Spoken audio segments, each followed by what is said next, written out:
Halo, ketemu lagi bersama saya Adrian Iman Pratama.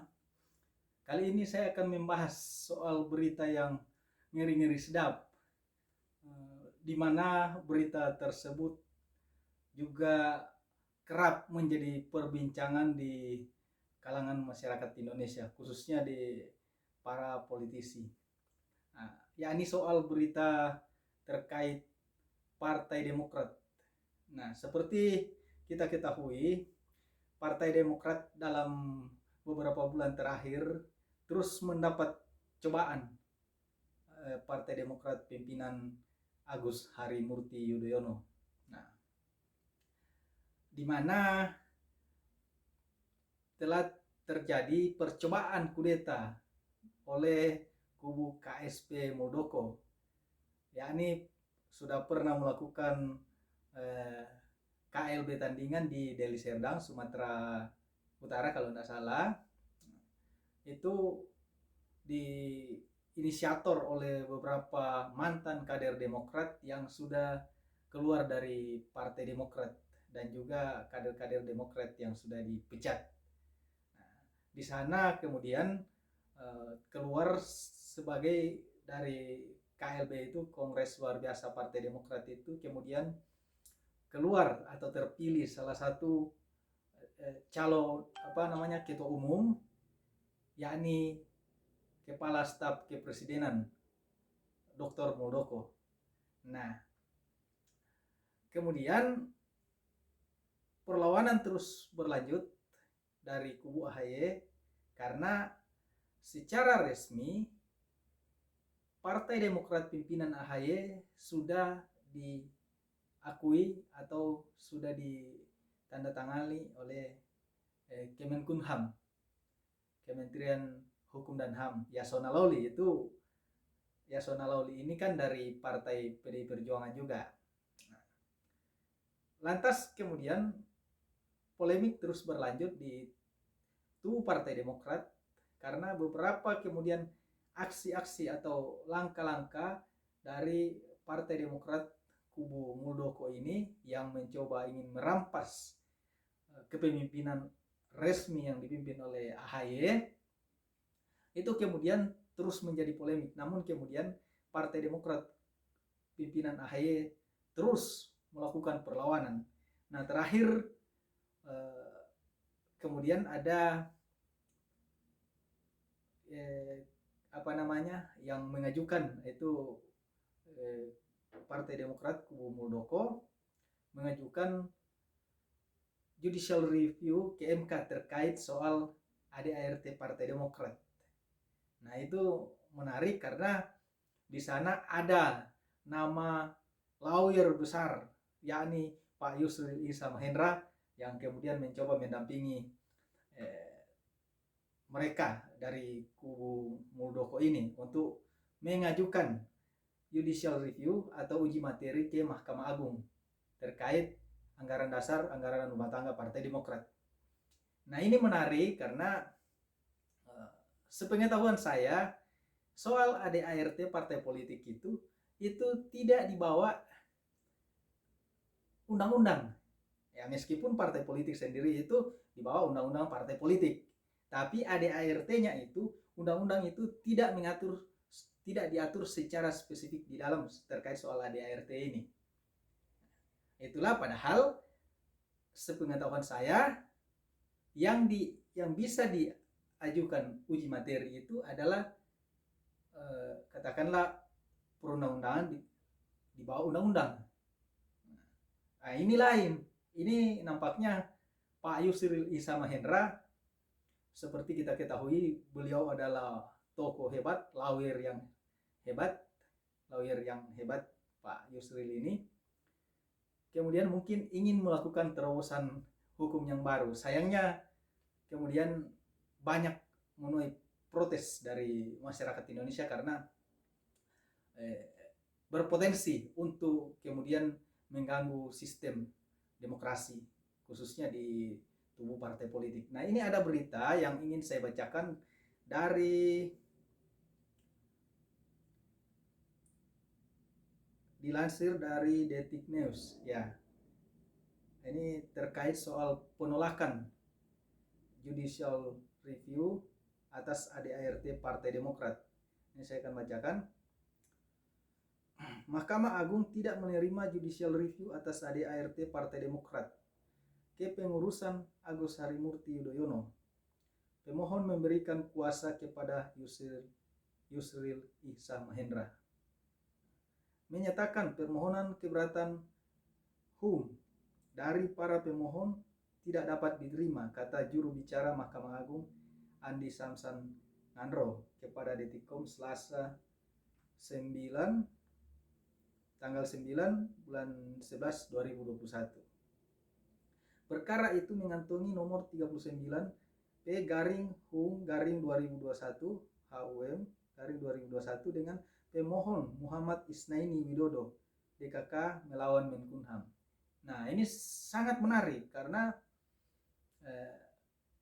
ADART Partai Demokrat yang sejatinya digugat atau dilakukan permohonan uji materi, namun justru yang menjadi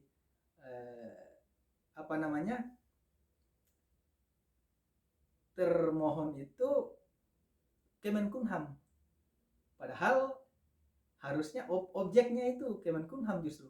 Kenapa bukan ini? Harusnya kan Partai Demokrat sendiri itu yang bagaimana mereka. Ya, ini yang menjadi agak sulit memikirkannya juga karena agak aneh memang. Tapi itulah tadi seperti yang saya bilang bahwa mungkin Pak Yusril ingin mencoba terobosan hukum yang baru seperti yang dikatakan oleh beberapa pakar hukum di negeri ini. Nah, soal ini sendiri sebelum melakukan judicial review ke MK, ada beberapa pakar-pakar hukum, khususnya dari pakar hukum tata negara di Indonesia itu, di tanah air itu kemudian menentang Pak Yusril ini karena dinilai sangat tidak etis dan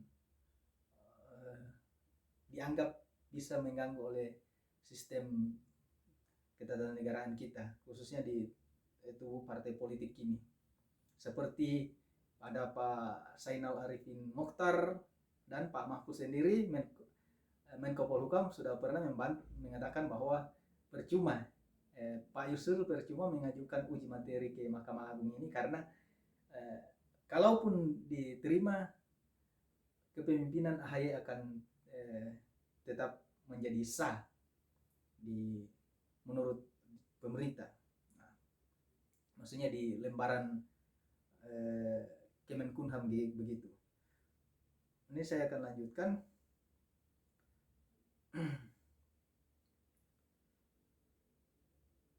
Dengan pemohon Muhammad Isnaini Widodo DKK melawan Menkumham. Nah, ini dengan objek sengketa ADART Partai Demokrat tahun 2020 yang telah disahkan berdasarkan keputusan termohon nomor M.H09 AH bulan 11 2021 tahun 2000 tanggal ini enggak jelas juga ini. Tanggal 18 Mei 2020 tentang pengesahan perubahan ADART. Adapun majelis terdiri atas Ketua Majelis Supandi dengan anggota Sudaryono dan Yudi Martono Wahyu Nadi. MA tidak berwenang memeriksa. Nah, ini. Jadi Mahkamah Agung tidak berwenang memeriksa, mengadili dan memutus objek permohonan. Karena ADART tidak memenuhi unsur sebagai suatu peraturan perundang-undangan sebagaimana dimaksud dalam pasal 1 angka 2 dan pasal 8 Undang-Undang Partai Politik, kata Andi menerangkan alasan majelis tidak menerima judicial review itu. Berikut ini alasan lainnya. ADART parpol bukan norma hukum yang mengikat umum, tetapi hanya mengikat internal parpol yang bersangkutan. Jadi bukan hukum umum norma hukum umum, tapi melainkan itu adalah terkait dalam tubuh partai politik itu sendiri. Kemudian yang kedua, parpol bukanlah lembaga negara. Ya betul, parpol bukan lembaga negara. badan atau lembaga yang dibentuk oleh undang-undang atau pemerintah atas perintah undang-undang. Ya. Tidak ada delegasi dari undang-undang yang memerintahkan parpol untuk membentuk peraturan perundang-undangan. Diputus Selasa 9 November 2021, Pungkas Andi yang juga Wakil Ketua Mahkamah Agung di bidang yudisial itu. Ya, itu tadi berita dari Detik News yang saya bacakan. Sebetulnya ini berita dari 2 hari yang lalu kalau saya tidak salah, tapi saya baru ada kesempatan untuk mengulas berita ini karena kemarin saya sudah mungkin sekitar berapa ya, ini kan tanggal 3 hari yang lalu saya kemarin ada naik gunung. Jadi itu tadi beritanya.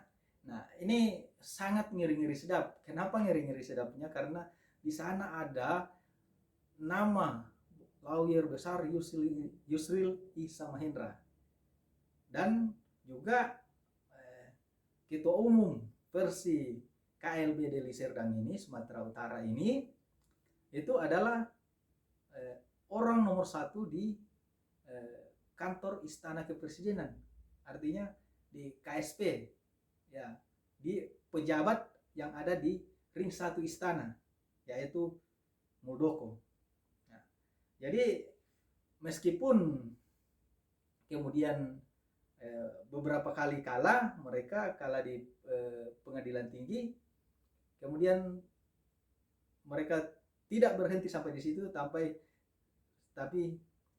sampai berlanjut ke Mahkamah Agung dengan menyewa lawyer besar, yakni dengan nama besar Pak Yusril. Kemudian dari situ pula kemudian muncul atau beberapa pakar hukum tata negara tanah air yang kemudian menentang niat Pak Yusril ini, karena itu tadi dinilai bisa mengganggu atau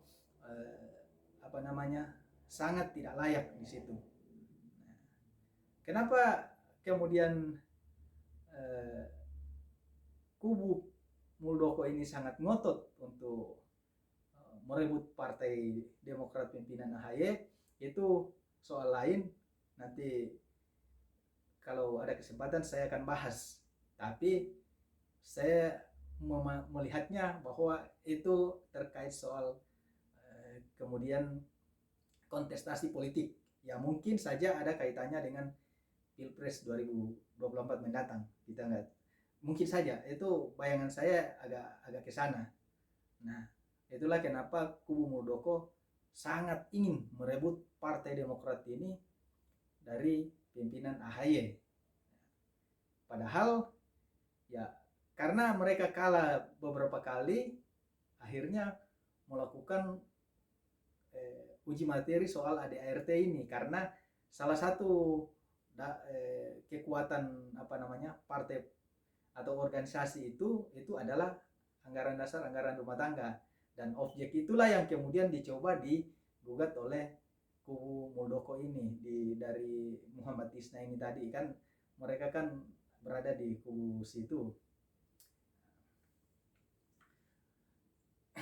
Jadi ini lagi-lagi kemudian menjadi pelajaran publik, yakni soal bagaimana sih situasi politik kita ini, dan bagaimana para politisi-politisi kita di tanah air itu kemudian melakukan manuver-manuver politik, dan bagaimana kita melihatnya, apa yang mereka lakukan supaya kita kemudian tidak terlalu sulit menentukan atau tidak salah menentukan pilihan politik nanti, karena seorang pemimpin itu dihasilkan dari partai politik, ya. Jadi itulah kenapa pentingnya orang memiliki partai. Tapi ini Pak Muldoko rupanya dia tidak ingin membuat partai politik, tapi mencari jalan alternatif dengan ingin membegal partai orang lain. Itulah yang selalu saya katakan. Bahkan saya beberapa kali berkomentar di Instagram, kalau nggak salah Instagram Pak Yusril itu, saya kerap kali mengatakan bahwa begal partai. istilah begal partai sendiri ini digaungkan oleh kader-kader Demokrat.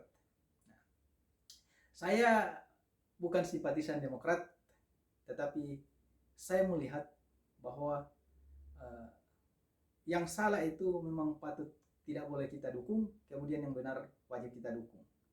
Ya, itu saja sobat Bung Hayap sekalian. Terima kasih.